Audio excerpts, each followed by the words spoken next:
નમસ્તે વિદ્યાર્થી મિત્રો, શ્રી નીલજ શૈક્ષણિક સંકુલની યુટ્યુબ ચેનલ પર આપ સૌનું સ્વાગત કરું છું.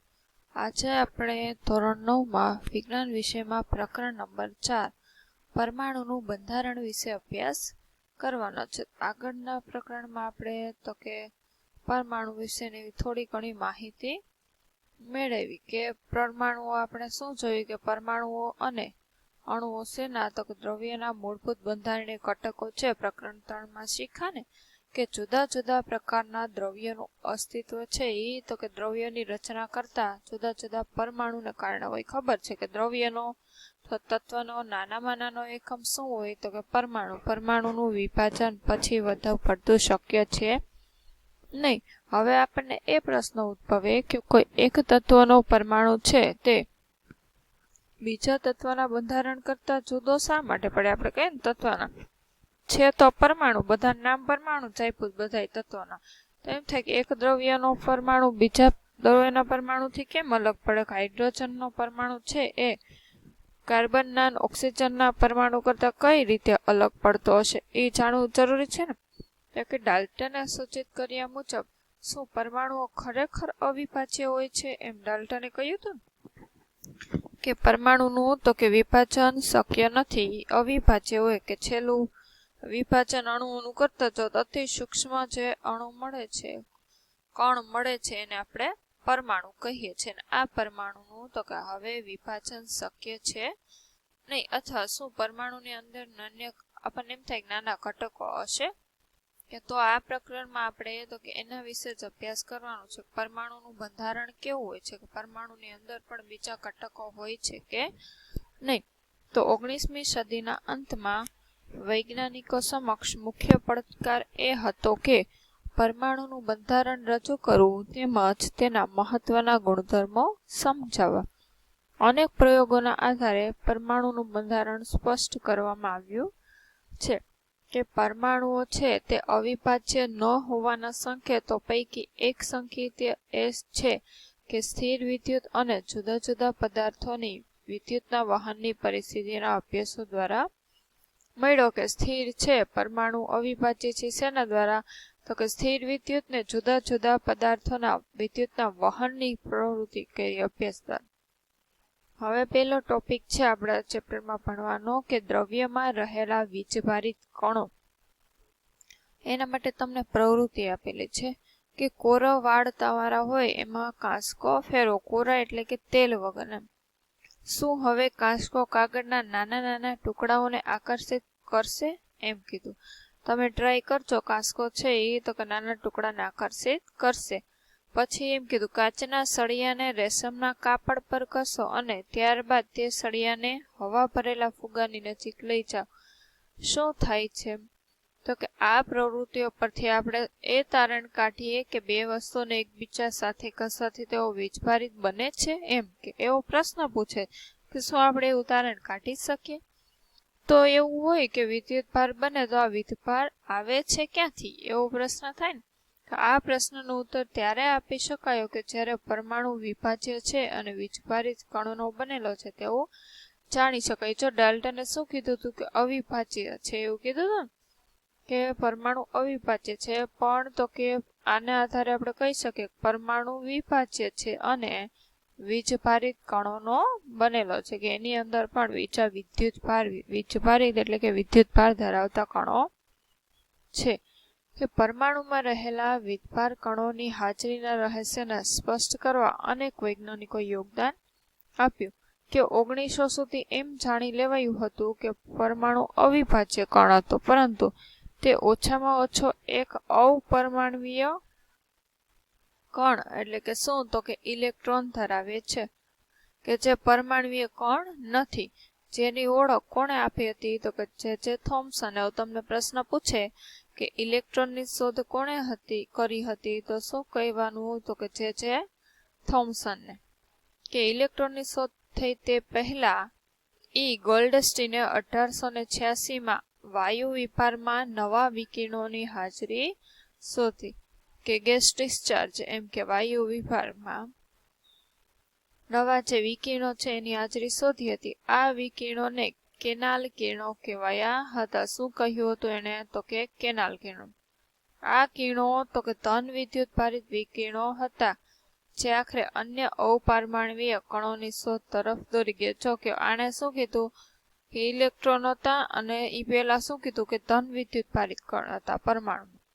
હવે તો કે આ અપરમાણવીય કણોના વિદ્યુતભારની તીવ્રતા ઇલેક્ટ્રોન જેટલી, પરંતુ ચિહ્ન તેનાથી વિરુદ્ધ હતું. શું કીધું કે આ ધન વિદ્યુતભારની તીવ્રતા ઇલેક્ટ્રોન જેટલી જ, પરંતુ ચિહ્ન તેનાથી વિરુદ્ધ. એટલે કે ઇલેક્ટ્રોનનો વિદ્યુતભાર ઋણ છે અને પ્રોટોનનો ધન. આ ધન વિદ્યુતભાર કણો પ્રોટોન, તેનું દળ ઇલેક્ટ્રોન કરતા કેટલું? તો કે આશરે 2000 ગણું વધુ હતું. તેને શું નામ અપાયું? તો કે પ્રોટોન.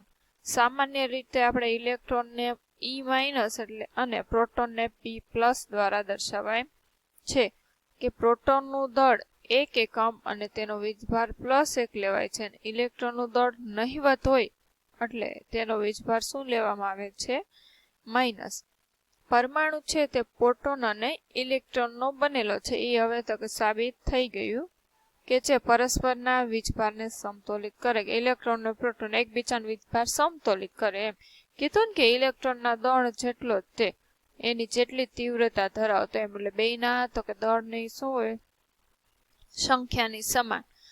એવું પણ જોવામાં આવ્યું કે પ્રોટોન પરમાણુના અંદરના ભાગમાં હોય છે અને પરમાણુ છે ઇલેક્ટ્રોનને સહેલાઈથી દૂર કરી શકાય. કે પ્રોટોન અંદરના ભાગમાં હોય પરંતુ ઇલેક્ટ્રોન તો કે બહારના ભાગમાં હોય એટલે સરળતાથી દૂર કરી શકાય, પરંતુ પ્રોટોનને દૂર કરી શકાતો નથી. હવે મોટો પ્રશ્ન એ હતો કે પરમાણુના આ કણોને કયા પ્રકારનું બંધારણ રચ્યું? આપણે આ પ્રશ્નનો ઉત્તર તો કે નીચે મુજબ મેળવીશું. હવે આવે છે પરમાણુનું બંધારણ. પરમાણુનું બંધારણ થોમ્સન એન્ડ રુથરફોર્ડે બધાએ આપ્યું હતું અલગ અલગ. કે આ પ્રકરણમાં આપણે જોઈએ 3માં ડાલ્ટનના પરમાણુ સિદ્ધાંત વિશે અભ્યાસ કર્યો હતો ને, એને નિયમો આપ્યા હતા કે પરમાણુ અવિભાજ્ય છે, પરંતુ પરમાણુમાં 2 મૂળભૂત કણો ક્યાં છે? તો કે પ્રોટોન અને ઇલેક્ટ્રોનની શોધે તો કે ડાલ્ટનના પરમાણુ સિદ્ધાંતની અભિધારણાને શું કરી?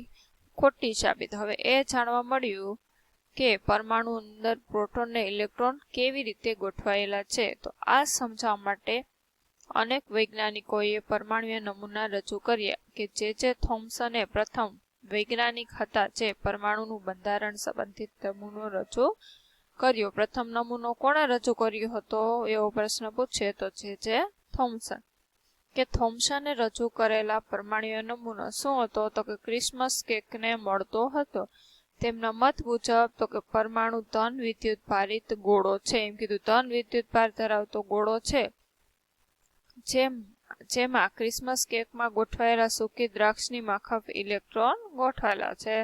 ક્રિસમસ કેક હોય, ગોળ હોય કે કેક છે ને એની અંદર દ્રાક્ષ છે આપણે કિસમિસ ગોઠવેલી એવી રીતે તો કે આખો પરમાણુ છે આખો ધન વિદ્યુત ભારિત ગોળો છે ને એની અંદર ઇલેક્ટ્રોન છે તે છૂટા છવાયા ગોઠવાયેલા છે. તરબૂચનું ઉદાહરણ પણ આપણે લઈ શકીએ કે તરબૂચ છે એ ધન વિદ્યુત ભારિત ગોળો છે અને તરબૂચના લાલ ભાગની માફક જે ખાઈ શકાય છે અને સમગ્ર રીતે ફેલાય છે, અને ઇલેક્ટ્રોન તો કે તરબૂચની અંદર લાલ ભાગમાં રહેલા બીજની જેમ ગોઠવાયેલા હોય છે. આ જો આવી રીતે પરમાણુ નમૂનો આ થોમ્સન.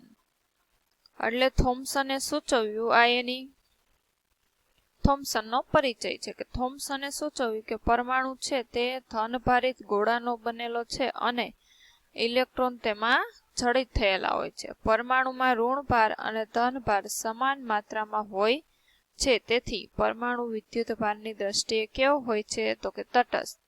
પરંતુ થોમ્સનનો નમૂનો સમજાવે છે કે પરમાણુ વિદ્યુતભારની દ્રષ્ટિએ તટસ્થ હોય છે. તેમ છતાં અન્ય વૈજ્ઞાનિકો દ્વારા થયેલા પ્રયોગોના પરિણામો છે તે થોમ્સનના પરમાણુય નમૂનાને સમજાવી શક્યા નહીં, જેને આપણે નીચે મુજબ જોઈ શકીએ. કે આ રુથરફોર્ડે આપેલો નમૂનો છે કે અર્નેસ્ટ રુથરફોર્ડ એ જાણવા માંગતા હતા કે પરમાણુમાં ઇલેક્ટ્રોન કેવી રીતે ગોઠવાયેલા છે. તે માટે એને અનેક પ્રયત્નો કર્યા. પ્રયોગમાં સોનાના પાતળા વરખ પર ઝડપથી ગતિ કરતા આલ્ફા કણોનો મારો એણે ચલાવ્યો. કે તેમણે શક્ય એટલું પાતળું સ્તર જોઈતું હતું, તેથી તેમણે સોનાનો વરખ પસંદ કર્યો કે સોનાનો આ વરખ છે તે તો કે 1000 પરમાણુઓ જેટલી જાડાઈ ધરાવતો. જો એકદમ પતલો છતાં પણ 1000 પરમાણુ જેટલી જાડાઈ, એટલે આપણે વિચારી શકીએ પરમાણુ કેટલા સૂક્ષ્મ હશે. હવે એમ કીધું આલ્ફા કણો દ્વિવીજભારિત હિલિયમ આયનો છે. જોકે તેનું દળ તો કે 4 યુનિટ હોય છે. ઝડપથી ગતિ કરતા આલ્ફા કણો છે એ તો કે ગણના પાત્ર માત્રામાં ઉર્જા ધરાવે છે. તો કે ઝડપથી ગતિ કરતા એટલે ઉર્જા તો કે ગણના પાત્ર ઓછી ધરાવતા હોય એમ. આલ્ફા કણો શું હોય તો કે દ્વિવીજભારિત હિલિયમના આયનો છે. હિલિયમ 2 નંબરનો પરમાણુ ક્રમાંક ધરાવે. હવે એવી ધારણા કરવામાં આવી હતી કે સોનાના પરમાણુઓમાં રહેલા અપરમાણુય કણો દ્વારા તો કે આલ્ફા કણો વિચલિત થશે કે આલ્ફા કણોનો એની ઉપર મારો ચલાવશે તો વિચલિત એટલે એનો રસ્તો બદલી જશે. જોકે આલ્ફા કણો છે તે પ્રોટોન કરતા કેવા તો કે કણા ભારે હોવાના કારણે તેઓને વધુ પડતા વિચલનની અપેક્ષા ન હતી. કે આલ્ફા કણો છે તે તો કે ખૂબ જ પ્રોટોન કરતા ખૂબ ભારે હોય. જો આ સોનાના વરખ, આ સોનાના બધા પરમાણુ છે ને આ આલ્ફા કણોનો મારો છે. જો આ વિચલન અહીંયા તો કે વિચલન નથી થતું, અહીંયા વચ્ચેના ભાગમાં તો કે વિચલન થાય છે આલ્ફા કણો. પરંતુ આલ્ફા કણ છે ઈ તો કે પ્રકીર્ણનના સંપૂર્ણ રીતે અણધાર્યા પરિણામો આવે. જો કે ઝડપથી ગતિ કરતા મોટા ભાગના આલ્ફા કણો છે સોનાના વરખમાંથી સીધા જ પસાર થઈ જાય છે. જો આ સીધા આ બધા પસાર થઈ ગયા છે અહીંયાથી તો કે વચ્ચેના ભાગમાં એનું વિચલન થાય. કેટલાક કણો તો કે સોનાના વરખ દ્વારા ઓછા અંશને ખૂણે વિચલન પામે છે અને આશ્ચર્યજનક રીતે દર 12,000 આલ્ફા કણો પૈકી એક કણ અથડાઈને તો કે પાછો ફરે. જો 12,000 માંથી માત્ર એક આલ્ફા કણ અથડાઈને પાછો ફરે છે. એટલે રુથરફોર્ડના શબ્દોમાં કહીએ તો આ પરિણામ એટલી હદે આશ્ચર્ય પ્રમાણે તેવું હતું કે તમે એક 15 ઇંચનો તોપગોળો લઈ તેનો અતિ પાતળા કાગળ પર મારો કરો તો તે પાછો ફરીને તમને જ ઈજા પહોંચાડશે એમ. તેના જેવું કે અતિ પાતળા ઉપર તમે કાગળમાં મારો કરો તમને ઈજા પહોંચાડે એવું શક્ય હોય? પાતળો કાગળ હોય એમાંથી તો પસાર થઈ જાય. તો કે આ પ્રયોગની અસરો સમજવા માટે ચાલો આપણે ખુલ્લા મેદાનમાં એક પ્રવૃત્તિ કરીએ. એક બાળકને તેની આંખો બંધ કરી એક દિવાલની સામે ઊભો રાખો ને અમુક અંતરે દિવાલ પર પથ્થર મારવાનું કહો. દરેક વખતે જ્યારે પથ્થર દિવાલ પર અથડાશે ત્યારે તે બાળક પર અથડાવાનો અવાજ આવશે. જો આ પ્રક્રિયા 10 વખત કરશે તો તેને 10 વખત અવાજ સંભળાશે. પરંતુ આંખો બંધ કરેલ બાળક કાંટાની તારની વાડ પર પથ્થર ફેંકશે તો મોટા ભાગના અથડાશે નહીં અને અવાજ આવશે નહીં, કારણ કે તારની વાડમાં ખાલી જગ્યા ઘણી બધી હોય છે જે પથ્થરને આરપાર પસાર થઈ જવા દે. આ જ તર્કના આધારે તો કે રુથરફોર્ડે છે એ પરમાણુ નમૂનોનો અભ્યાસ કર્યો. તો આજ માટે આપણે આટલું રાખીએ. આગળના લેક્ચરમાં કે આજ રુથરફોર્ડે આપેલા આલ્ફા કણના પ્રકીર્ણનના તારણો છે તેનો અભ્યાસ આપણે વિસ્તારપૂર્વક કરીશું. તો આજ માટે આટલું. જય હિન્દ, જય ભારત, અસ્તુ.